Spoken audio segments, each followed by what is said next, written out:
Guendouzi has a new clean slate. Ceballos could be coming or going to Real Betis if you believe some other reports. And also, Pierre-Emerick Aubameyang is going to be an Arsenal player for the foreseeable future, which is quite nice.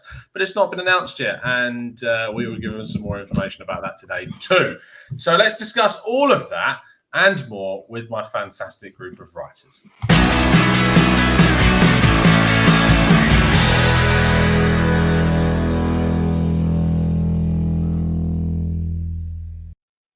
Hello, boys. How are we? Are we good?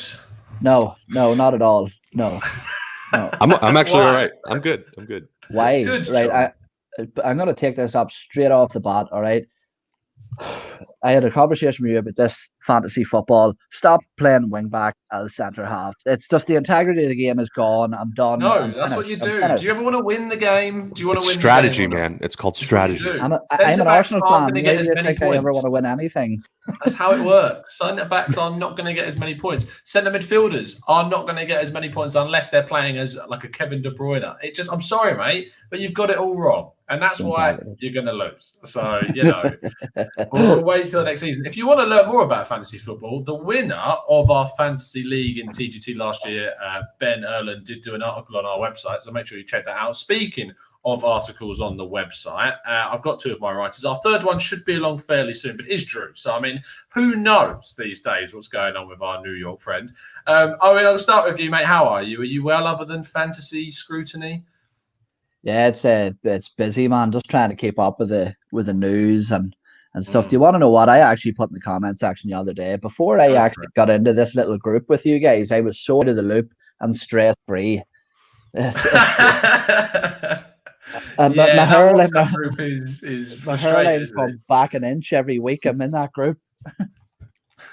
William Gustafsson is asking, is there going to be a fantasy league this season? Yes, there is. Of course there will be. I probably should set that up. I usually don't make my team until like a week before, and then I set the league up. So I should do that pre this. So yeah, I will set that up this week at some stage for sure. But no, I think that in that group chat you've got Lee Judges dropping in with little hints about transfers. You've got Wayne telling you that a deal's 97% done. You've got John loving the tactical breakdown videos and can't stop talking about them in the chat as well. Speaking of which, John, how are you, son? Are you good? Great. Yeah, I just finished watching the last tactical breakdown. It was wonderful. Yes. Go check it out if you haven't seen it. Who was it? Why? Look at that! Unbelievable! This is unbelievable. Let's get obviously what you've written most of, or what you've got coming up anyway. Owen, next biographical piece. Who can our people expect to be reading about?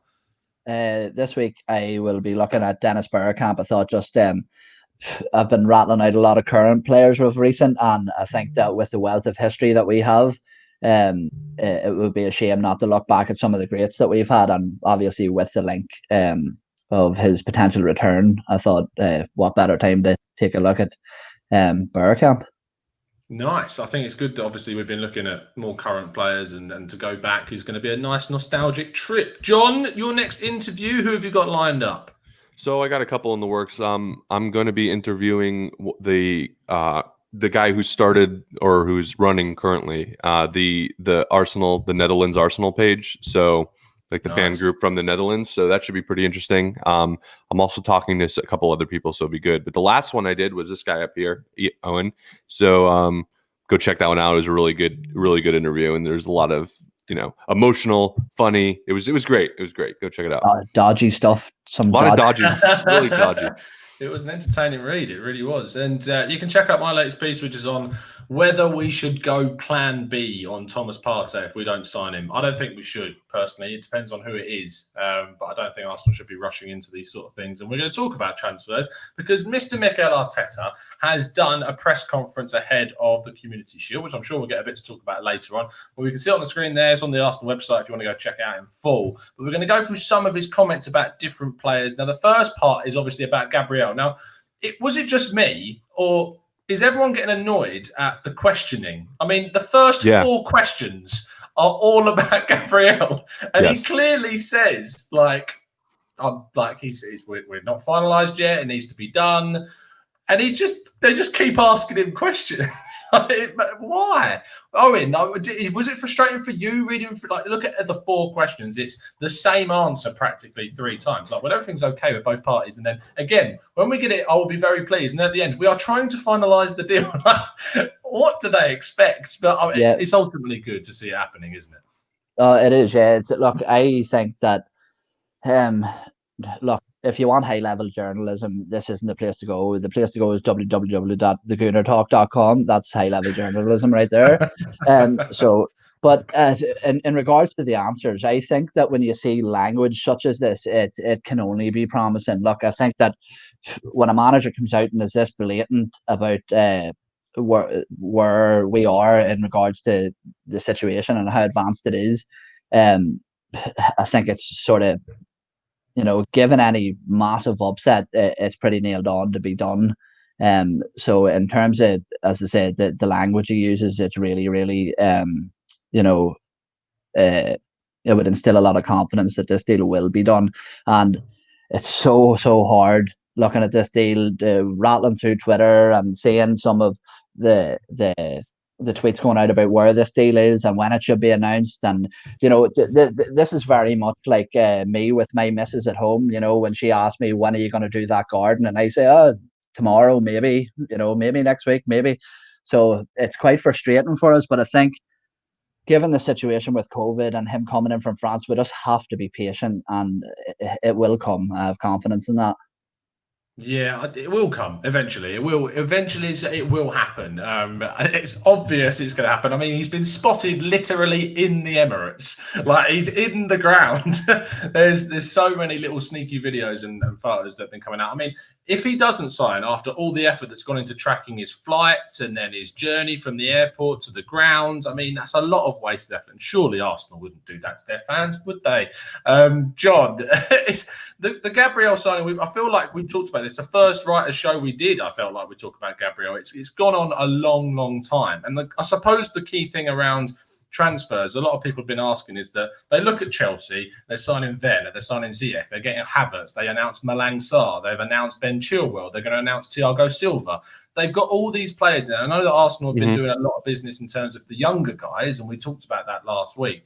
But in terms of first team signings, things are slow, aren't they?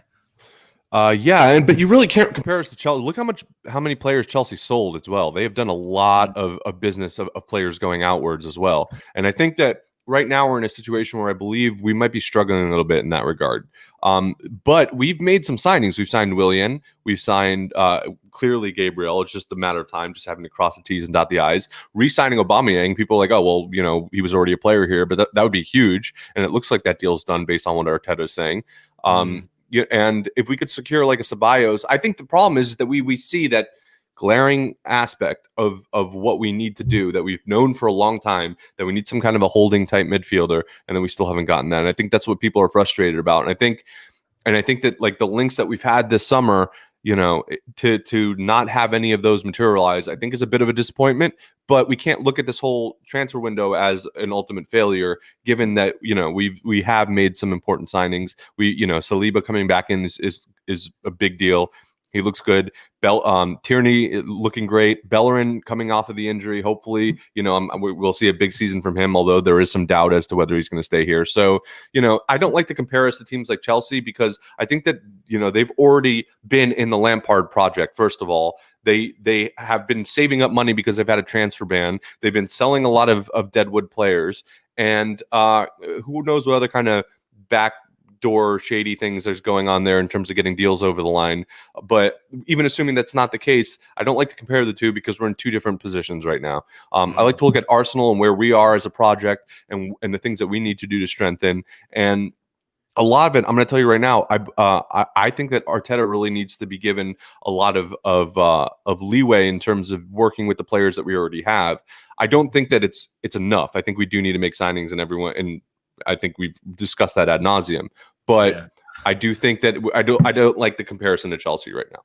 No, I don't like it either. I think that also, obviously Chelsea had that transfer ban. They've had a long time to put sort of things in place as well with the Werner and Ziyech deals that they got done really, really early on. And they've been able to do that. And Arsenal's transfer focus has been going on ongoing from that point forward. A couple of chats in the comments before we bring our fourth guest in. Rydog says, weren't you saying we needed to be finding the 23-year-old Partey a few months ago? And I kind of think this bleeds into what me and John talked about on the Arsenal Miami podcast about just turning around saying sometimes you can change your mind on things. And I think also an element of this is that I was saying that we need to find the 23-year-old Partey, but in that sense, someone that is 23 and as good as Partey is right now. The difference between dropping down to a plan B would be you're dropping down in quality. Now, when I talked about a 23-year-old Partey, I want someone who's 23 and as good as Partey right now. But that just isn't an option for Arsenal at the moment. So that's where that school of thought was coming from. Let's bring in our fourth and, it's just our good beanie friend, Drew. How you doing, mate? Good morning. How are you? I'm good.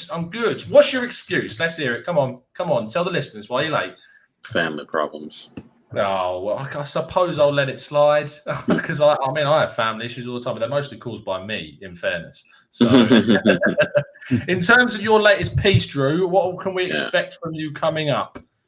Wow, just right straight into it. Jesus Christ! Yes, I don't know. I kind of want to do short, punchy. Like this is your idea, actually. Just keep things a little bit brief because you know me. I kind of like to rant slightly, like Owen. Owen likes a good rant too, so him and I are in the same boat. I think it maybe short, punchy pieces, just kind of like looking at maybe some problems that we might be facing this season, depending on what kind of if we don't get business done. Obviously, we kind of all expect Gabriel to be finished, but who knows what's going to happen with midfield?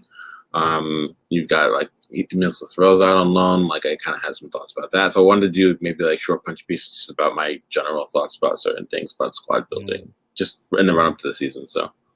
Yeah, that's fair enough. I'm looking forward to some punchy pieces from you. You struggle with the punchy answers during our question time, so I'm interested to see how we can get these down to these 500 well ones. So it should be quite fun. We just kind of talked about the annoyance of the questions of Arteta, which basically were the same 4 questions in a row about Gabriel. And we're going to move slightly on now to the next part, which is about Dani Ceballos. Now, the interesting part, Drew, about Dani Ceballos is that we've seen some reports come out in the Spanish media today that supposedly he could be off to Real Betis because he wants to go back to the team that he loves and came from originally.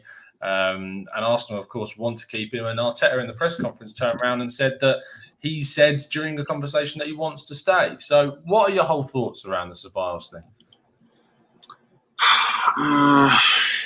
It makes sense to bring him back. I think he settled quite well under Arteta. I think Arteta quite likes him. He gives us what we need in midfield at the moment without having to go out and invest money. I think trying to get him on another loan again and maybe do an option to buy after this coming season would make sense for us financially.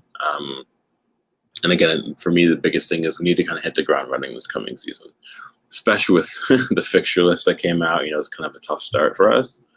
The last thing we need is to try to bed in too many players, especially in the spine. So he's already bedded in. He already gets along with the squad. He already gets along with the manager. As a player, he gives you what you need. So I think we kind of have to do what it takes to make him stay. And I think if Arteta comes out and says he wants to stay, that should kind of really be the end of it. That's up to us to kind of get the job done at that point. So I'd like to have him stay. I wasn't really convinced about him early on. I think a lot of people had the same question marks. Didn't really look like he was settled. But in time, like post-lockdown, he looked a player who you almost needed at that point. And I couldn't say that when he first arrived. So I think it kind of answers its own question, really. I think that it's a strong point to be looking at players that will take less time to integrate. Ceballos is that. And I think that Arsenal need to push the boat out on this one. Talk to Real Madrid. There is a chance that we could get a loan and with an obligation to buy, which would save transfer funds this season to focus on other areas. But I feel it's imperative that you get this deal done. When we look at Ceballos, he's someone that has obviously really flourished under Arteta. And if he isn't brought in, it creates a big headache because Arsenal want to strengthen their CDM with the links to Partey and Amadou Diawara and these players as well. But if we don't get Ceballos in, I feel that then you're looking at 3 midfield positions. You're looking at the defensive side of things. You're looking at the option that Ceballos gives you, and you're looking at possibly even a creative central midfielder. So not getting Ceballos in creates even more work for the club to do. Yeah, it does. In terms of the creative midfielder, I would disagree. I don't think we'll see a creative midfielder come in this season, as I think that position's assigned to Willie, and I've said that since he came in, even before when the links just sort of originally came about. In terms of Ceballos, I think he suits us perfectly, both systemically and financially. My only worry would be is that, obviously, look, if we're going to do this, it will likely be a loan with either an obligation or an option to buy. And what you do in that situation is that if any other shooter comes in with a substantial bid to sign Ceballos permanently, you're putting yourself on the weaker foot. So that would be a concern with me. I'll say this, and I know we'll maybe touch on it a little later. But my only worry now with this transfer window is that we're seeing some positive comments coming out about other midfielders that we have within our squad, such as Guendouzi and Elneny. And to me, look, you can look at that either two ways: is that he's sort of sweetening the fans up to the idea that they could remain at the club next season, or that he's trying to maybe make them a little more marketable, rather than Guendouzi constantly being put into the news about his negative attitude, is that he's trying to shine a little more of a positive light on the guy to make him, maybe more appealing. So I'm not sure. I'm not sure whether we're going to cover this later, and I've seen a couple of comments in the start making fun of me just about saying that I'll be happy that Thiago isn't coming, right? So right. My only problem with going and signing other players, Danny Ceballos is the exception because he's alone, but with any other players, I have said since the moment we were linked with him that I see Thomas Partey as the number one priority. And with the potential sales of players, I can't understand. I understand, and you'll probably criticise me and ramble at me about finances, but I can't understand how a club like Arsenal can't put up 45 million or 50 million to trigger that guy's release clause. And like you said earlier, you would be looking for almost like a B-Tech Partey, but I don't think there is such a thing. I don't think there is another player at high level football that does the same job that Thomas Partey does. I just don't. And to me, you can take in your Thiago, you can take in OR, you can take in anybody. But one thing that we've completely lacked within Arsenal's midfield over recent years is somebody explosive, combative, and tactical. And Partey is all three of them things. So I know I sound like an absolute fanboy, but I've loved the guy for years.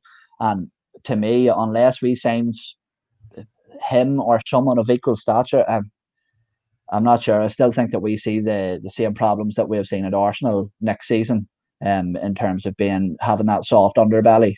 Yeah. So, Yeah, I 100% agree with you, John. I want to get your thoughts on it. It kind of bleeds into the article that I wrote. And if Arsenal decide to go away from a Partey and go for an Amadou Diawara, that in the article I discussed, he's not a bad player, Diawara. His stats are pretty good, but they're nowhere near, or not nowhere near is too harsh, but they're not near the statistics and the level that Partey would provide us. And if Arsenal go out and sign, as Owen described, a B-Tech version of a player, which probably doesn't exist, then Arsenal are setting themselves up for a fail once again of signing these mediocre players that don't have the impact that we desperately need.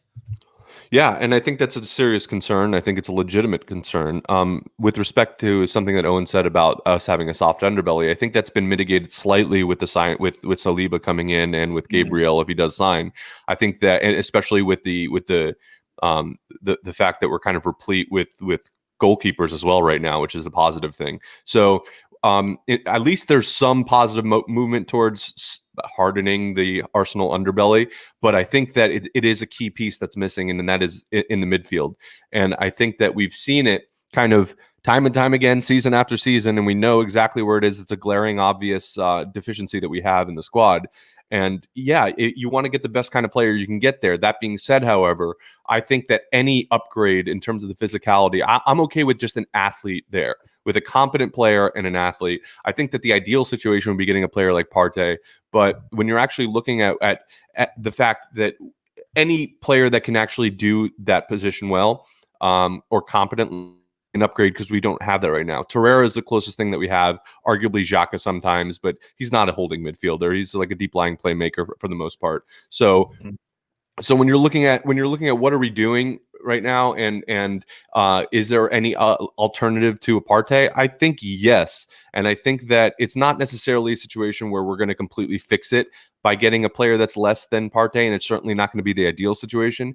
But we can fix that issue if we get a competent athletic player in that position, who's going to fight for the ball, who's not going to commit that many fouls, and who has a pass and some kind of intelligence when it comes to making the right play. So I'm not completely of the mindset that it's either Partey or bust. Although I really would like Partey, and I'm with Owen. It's my main guy for our midfield. I think that he comes in, him, Thiago, whatever, either of those players can come in and transform our midfield all of a sudden, and that's huge. But if we don't get it, does it mean the summer was a failure? Does it mean that we're still not going to be able to compete? I don't think so yet. Though I do think we're going to need a similar kind of player. Maybe not as good, but we need someone that's better than what we have right now. Yeah, 100%. And I think that there is a key thing about looking at the system that a player is going to play. And there's some discussions in the chat about Partey not being able to play in a 4-2-3 because he's used to playing in a 4-4-2 at Atletico Madrid. But the thing is, what you see on the balance sheet when you load up the app on Sky Sports and it comes out 4-4-2, that's not necessarily what Atletico stick to during the entire 90 minutes. They're fluid, and players come, especially in a Simeone system that needs to be fluid, that the wide players need to come in and cover. The midfield become not just a central 2, but a central 3 when either the right-hand side, Llorente dropping in or Koke dropping in, and it becomes a 4-3-3 in defensive positions and in offense often sometimes. And you need to look just beyond what it's saying on the balance sheet in terms of formation. And Partey is someone that can play this role as a defensive midfielder. He's often the guy that's sitting. He's often the guy that can be breaking the press. And as you said, I don't think it's Partey or bust.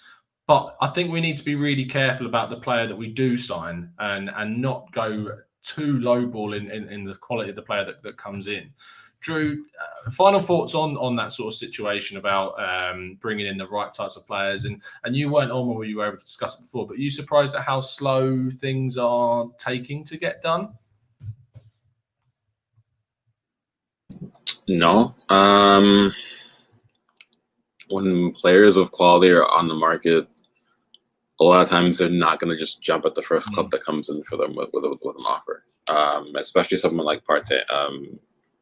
We don't know what other offers maybe Atletico have received, so there's that aspect. But also, I don't know, kind of rolling back, you kind of get the sense that the onus is on the club now to give Atletico what they want in terms of the finances. And it's clear that we can't currently. I think a lot of things maybe have come up that we didn't necessarily expect. I think we would have expected to also sell more players by now as well. And I think it was made clear early on that a lot of players are on the block. There's a lot of players that we're trying to get rid of, but a lot of them are not easy sells. People would assume Socrates would have been gone by now, given the interest from Napoli. Perhaps we don't know what's gone on with that. We've had to wait for the interest in someone like Kolasinac. So, and I mean, it was very, very clear that if we're going to be spending on a big squad overhaul this summer, a lot of that money is going to have to come from reshaping the squad through sales. It's not just what we have in the bank. And I think the club is hesitant to chuck all its available money on one player right now, because what happens if all these sales don't come off the way we want to?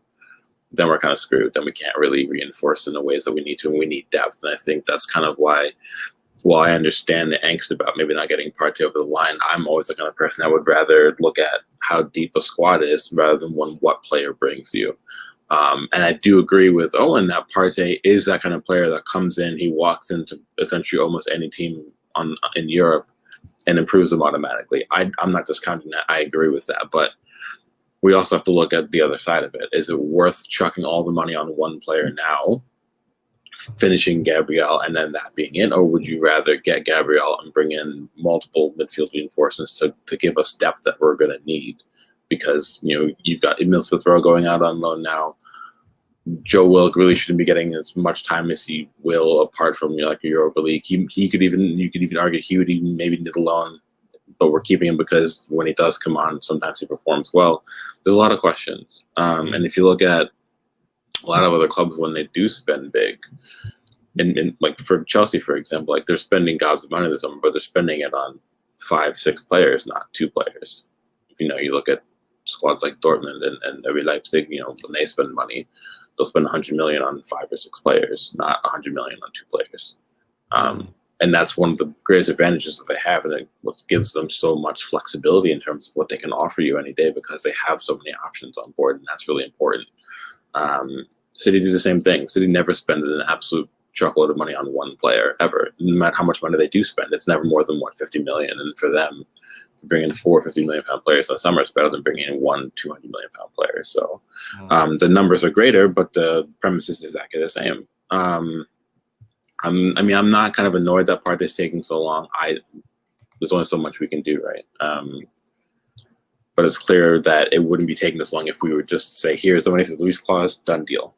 Also, we don't know what Partey's wages were going to look like. Maybe he wants more wages than we assumed before. Maybe he wants in excess of what people are expecting. Maybe he wants 200,000 pounds a week. We don't know that. So we're just something kind of wait and see. But I like the fact that we're looking at potential option like plan Bs. Before, in years past, it would have been one of those moments where it was Partey or bust. And if we didn't get him, we're scrambling last minute. We don't know what we're doing. And then we're going to bring in Kim Shalstrom on a season loan last second when he needs the freaking back operation. You know what I mean? So time we'll have to wait and see. But what we do need to do is draw the line. If we're not going to be able to bring in Partey, we have to kind of just put a pin in it and say, all right, fine, that deal's dead. We have to move on and go get a deal done that we can do before those other players then leave. So we have to strike that balance. So I think that. Sorry, Tom. Just to finish that one off. I think that we know whether the Partey deal is dead in the water when we see some sales.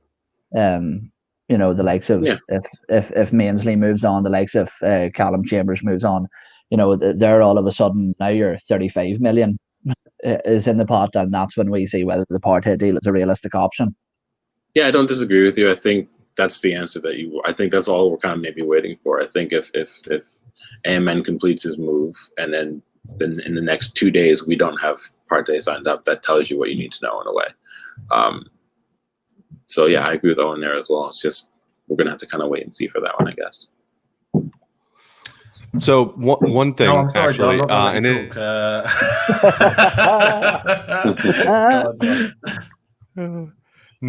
it's actually a good point that you bring up, and it's just one thing I want to kind of mention that's a big concern that I have, especially if we're going along the lines of the logic that Drew's bringing up, this notion that we got to bring in someone, and I mentioned it a little bit earlier. It's not Partey or bust. You can get someone that's still competent there. My concern, and something that we cannot do, would be, and something that we've done in the past that's hurt us, is bring in stopgap players that just because we need someone there, and all of a sudden now we lure them in with like high wages or whatever it is that we do to bring a player there, and now all of a sudden we're stuck with them. Better players come around, and now we have too much in one area of the pitch, and nobody wants to take them. And we've seen that happen time and time again, where we're like, okay, we didn't get our first target, so we go to our plan B. And I just want to emphasize that and highlight it, because it's extremely important that if we go to a plan B, it cannot be something just for the sake of putting someone better there. Even though I think that could help. We really need to be concerned, at least on the club needs to be concerned with how they structure the deal, with what the future plan is if it doesn't work out, what the plan is. And I think that they do. I think this is a natural kind of due diligence that the club has to do in order to get these deals over the line and to be a successfully run football club. But we really just need to be concerned with that as a club, because we don't want to be stuck in a situation that we've been stuck in before in the past, where plan A doesn't work, go to plan B. Now plan B is just a stopgap, and we're stuck with them for the next 6 years or whatever it's been in some cases. Yeah, I mean, that's why I was so irritated at the Cedric deal, because that giving him a 4-year contract when you've got Bellerin who's younger than him, he might move on, yeah. But does that then mean we bring someone in that's just a backup to Cedric? Like, just for me, it didn't make much sense. I don't want to get into Ainsley Maitland-Niles today, really, but like to let him go and to give Cedric that deal is just a bit strange. Anyway, moving on to stranger things. Good TV series. Justin Keeson, first of all, thank you ever so much for becoming a member. Really appreciate your support. But the final topic that I want to kind of discuss is the Guendouzi thing. I thought this was done. I thought this was like a done deal, that he weren't going to be an Arsenal man anymore and he was going to be moved on. But no, Arteta has decided to turn around and say everyone's got a clean slate this season. We can move on, which I have a little bit of an issue with, because any of you can feel free to jump in on this first. But for me, when Arteta came in, he laid out these plans to say that if you don't toe the line, you're done, you're gone. So whilst I get that you want to be peacemaker, and there's possibly a bit of politics going on to make him not seem as bad as he is, so we could maybe sell him, but it's just something a bit contradictory. Does anyone want to jump in on that first? I'm concerned that all of a sudden this language is coming, and it's exactly what we were just talking about. Is Guendouzi now all of a sudden, like, we're not hearing anything about Partey or anyone in the midfield, for example, and now Guendouzi's all of a sudden in Arteta's good graces again. I'm just saying the timing of that is interesting. Hopefully there's nothing behind that, but to answer your question, I think that, if you're going to make a statement like that, there's two things that are important. First of all, that you stick with it, which you did last season, and you give the opportunity to come back. If it's just one strike and you're out, that's not good either, right? Mm-hmm. They need you as a player, a young player, and as setting a message for the rest of the team. You need the opportunity to work hard and come back. If that's the case, my concern is it's not, and it's just like, we're not going to be getting a midfielder. And now that's why we're talking about Guendouzi. That's my concern. But is it one strike? No. But I'm saying like it was one strike when he said, like, listen, you're out. Whether it was multiple instances that led up to that. The point is that but by the time it became public and we knew that there was an issue, it was already done. Mm-hmm. My interpretation is actually that is a public invite for an apology that is likely not going to come. I think when he says the slate's wiped clean, he's still expecting some form of apology for his actions, and I just don't see it coming. But how does he? But it was a public thing. He said, "Listen, you're going to apologize, or else you're not playing." If he doesn't apologize, how do you justify giving him a clean sheet? It doesn't make any sense to me. It undermines you, like, completely. It does. Drew, do you want to jump in on this? I don't, but I will. Like, it's. I mean, I kind of side with John. I kind of do think, like, it. I don't know. I don't think coincidences happen ever. So I think that it is very convenient to start talking about Guendouzi's rehabilitation when right now we're struggling to bring in a midfielder. Yeah, I think that's kind of where it begins and ends. Either we're trying to sell him, or we're trying to be like, hey, fans, everything's cool. We're going to work this out because we're not getting another midfielder. Win-win. Exactly. And I also agree with Owen. I don't think John was alluding to it. I think it's just in general, I don't think he's had just one strike. I think he's had about 6. Mm-hmm. And I think we're almost if balloons in a nightclub within about a month, I think.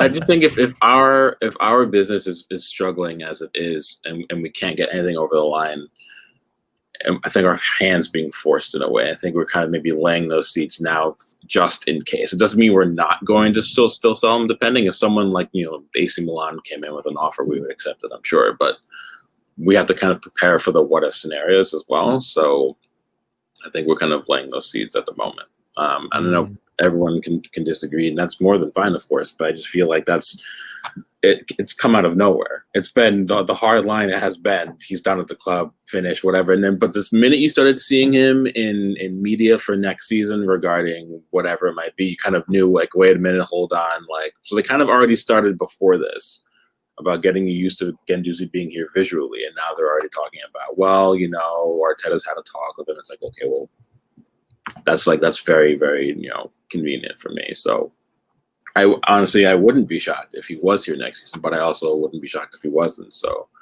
maybe that's kind of what they're aiming for. Maybe that's the exact reaction they're hoping for. So I don't know. Jasmine's in the chat. sorry, said just Owen. I'll throw to you in a second. Yeah, go Jasmine ahead. Singh says, "I suggest you guys look at the interview again." Arteta looked disgusted talking about Guendouzi. I just think that's because he's sick of being asked about Guendouzi. That too. He was just asked 10 times in a row about Gabriel. He's probably sick of that whole thing. Gabriel signing. The deal's not done yet, but is he signing? But if you know is he signing? who's the manager that you guys will know that has that same reaction at being asked repetitive questions constantly? Pep is that same way. Mourinho's that same way. They don't like it repeating themselves 10, 15, 20 times. I would be annoyed too. So I get what Jasmine's saying, but there's another potential, window there. But yeah. No, I'm seeing a lot of messages in the live chat referring to Guendouzi's playing capability. I don't think anybody's in doubt that Guendouzi is at the minute quite a decent player with a lot of potential. That's undoubtedly is. But this is what I will say. When you're toxic and you're in a dressing room, that toxicity spreads around. And if you don't kill it, it can become an even bigger issue. And an analogy I would refer to is that if you're going with a woman and she is very good looking, quite nice, but she is an absolute home wrecker. She's nuts. She kills your dog. She fucking burns your PlayStation and stuff. Unless you're a really shallow guy. This is very specific analogy. This feels like a past experience. Are you okay? Do you need to talk there, Owen? Unless you're a really shallow guy, maybe someone like Mike Hernandez, he would be off with a chick like that. But look, that's one of my respected members you're talking about there.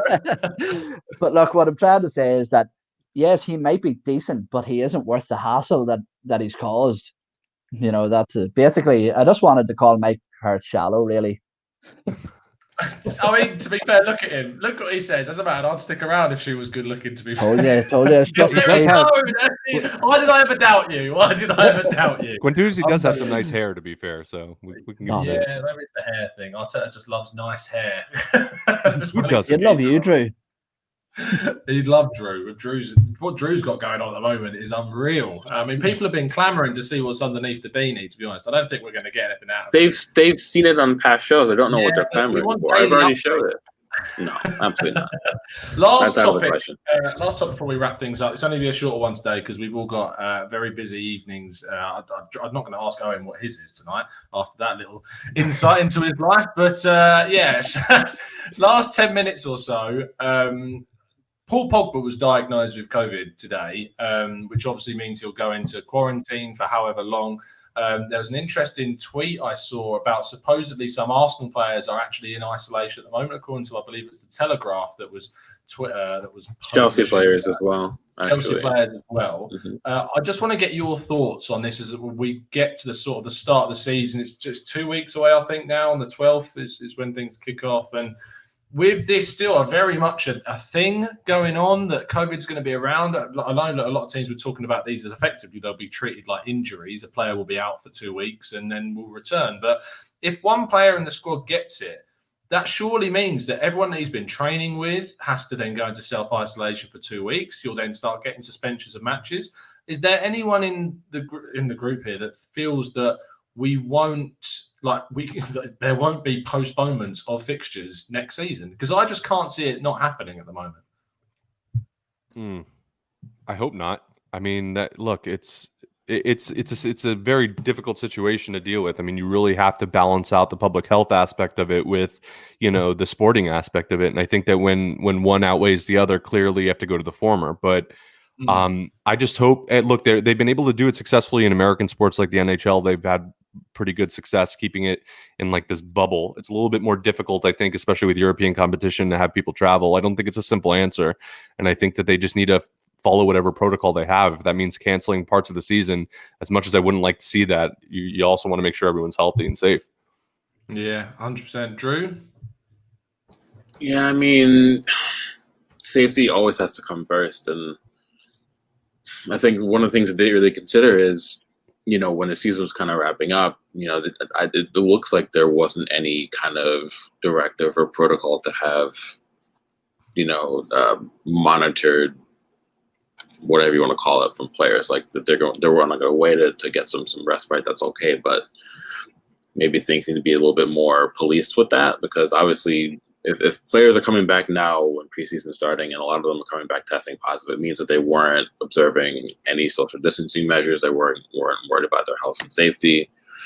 And I don't think the league maybe necessarily considered that. So what we have now is if players start coming out of the woodworking all testing positive, then you kind of have to go back to being hyper strict and looking at other leagues and how they've implemented it.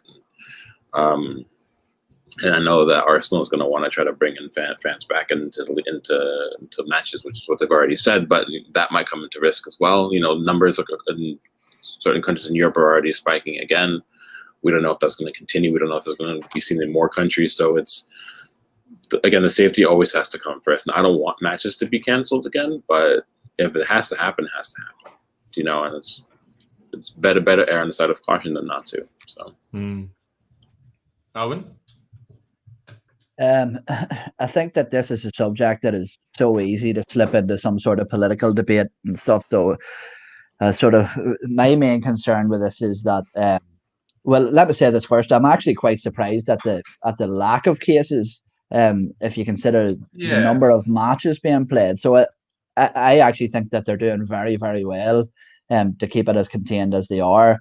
In terms of what Drew said, the spike, I actually would say that is probably quite predictable with the not just in football but in general life. We're sort of trying to loosen restrictions to let people try to get back to some form of normality, so there always is going to be a little increase. It's just important that when those increases start to happen, that we try our best to maybe tighten the rules up and stop it rising any further. Look, I really hope that we can make it through this season as unscathed as we can. If that means no fans being in until Christmas or no fans being in at all, then by all means, that's what it'll have to be. But my biggest concern is economically to these football clubs and these football leagues is that if this continues as it is now for another season or another season and a half, or this could be detrimental to the future of the sport. We might never see football return to the way it was for 5, 10, 15 years, if ever. Well, there was reports obviously that some medical expert, which in this day and age basically means nothing at the moment, was saying it might be 2 years before the pandemic is over, and even then it will change the way of life for everyone. I would rather they just came out and said there will be no fans in grounds for the rest of this season. I'd much rather they just came out so that people can stop living in this sort of perpetual hope or fear that might happen. And what's the point of letting, say, 100, 200, 1,000 people in and putting those people at risk? Because people will go, because there's people around that are completely disregarding the virus itself. So people will still go. You walk around the supermarket and there's people with that mask on in the UK, which is mandatory, but it still happens. And you're just like, so people will still go, but it needs to be a cut and dry thing. They need to turn around and say that we're not having any fans this season. There's no away ones. I think I've heard whispers about there being for sure this season, but it just is what it is. I understand the financial aspect of it. I really do. But if that's going to be the case, then you need to suspend the league. If it's going to cause clubs to shut down, then you need to go into survival mode. Give the teams enough that they can live on and keep them afloat. But something needs to be done to protect the clubs and protect the people equally, and so that everyone can be in the best state possible. But we just know that financially things are going to be driven in a completely different way, and we can all talk about morals at the end of the day, but we know that finances are going to drive whatever decision is probably going to be made in the end, which sucks. But it's annoying that we have to end on such a somber note. Let's not go down historical stuff. But yeah, it is what it is at the end of the day. And fingers crossed we don't see as many people that do get infected with it, especially are looking into sort of the team stuff. And we wish Pogba the quickest recovery possible, as with anyone else that is affected by the virus at the moment. We're going to wrap things up there. Owen, do you want to tell people again, remind them what you got coming up and when they can find you on Twitter? Yeah, so my latest bio this week will be Dennis Bergkamp, as I said earlier on. So definitely it'll be coming out tomorrow at some stage. It depends on how fast that guy in the bottom left is at editing it, which I'm going to cause an absolute misery for you with that. And you can check me out on Twitter. Look here, I'm telling everybody who listens to this, follow me on Twitter. I've got no friends on Twitter. I've like 300 and something followers. I've been stuck there for ages. I'm a nice guy, but I've actually been starting to consider putting up erotic photographs of myself or something, because them accounts seem to get What loads is of it with you, followers. Scott? Something happened. It is. You just it's okay. We're here if you need to talk about it. Owen. It's fine. Yeah, There's places. yeah. Like... No, but check me out. My Twitter handle's just below me there, so come over. I need more friends. Yeah. Join his OnlyFans. Oh, God. Jesus. John, do you want to tell people the same, what you got coming up and where they can find you? Yeah, you could find 305 Cast, Miami podcast on Twitter. And you know, I got that. I told you I'm going to be interviewing. I do this fan series where I interview fans globally all over the world who support Arsenal and hear their story and hear how they became a fan. And just it's really interesting to get a different perspective. I'm all about the experience of being an Arsenal fan. I think it varies a lot. What you might experience as a fan is something totally different. And you might not even realize that someone across the world is living or experiencing in a certain way. And I think nowadays it's especially important to kind of open yourself up to understanding the views and experiences of other people, and take yourself out of that comfort zone. So that's what I've been trying to do with these pieces. I have one. I interviewed a fan from Nigeria. I interviewed a fan from Chicago. I interviewed Owen. I interviewed. I'm going to be on this week interviewing a fan from the Netherlands about his support, and then even in parts of the UK as well. I'm looking forward to. So it's good stuff. Make sure to find it. It's obviously on the Gooner Talk website. And again, watch the tactical breakdowns. Make sure to do that. Yeah, please do. Please do. Please watch those. I mean, the only person who's watching them is John these days, so I need the extra views on it. Be nice. Drew, tell people where they can find you and what you got coming up. Well, you can find me at FM Blair on the bottom, as you see. And as I said before, I'm just going to be doing a couple of short and punchy pieces about kind of things in the run-up to the season. You know, maybe like how we're going to look tactically, what I think about the squad rebuild as a whole. Maybe look at some things that we should have done this summer that we haven't done, but I'll have to wait until, later on, just seeing how we handle ourselves. But maybe we can do a piece about what I think about Guendouzi's almost rehabilitation now. So we'll see. There's going to be a lot of stuff. I don't know what I'm going to have come out tomorrow, but I will have something come out tomorrow. I'll have something from Monday as well. And then probably something else later next week as well. So yeah, and then look for Owen's stuff on Friday. Owen, I'll burn the midnight oil just for you. It's about Bergkamp as well, so I have to make sure it's. Speaking of Bergkamp, we got Danny in the chat. Make sure you go check out Bergkamp Wonderland and the Arsenal Miami podcast as well, where you'll find John. So yes, go check out those fantastic shows. We will be back next week, as we always are, with the usual TGT Writers podcast. Make sure you check out the website. Link is in the description. All the articles are there. It's been a pleasure speaking to you, as it always is. And this is the last day of live shows-ish, I think, regarding me until next week, because I'm away this weekend. But I've done some shows to pre-upload. Some tactical breakdowns are coming that I know John will be all over. So we'll speak to you again very, very soon. And as always, up the Arsenal.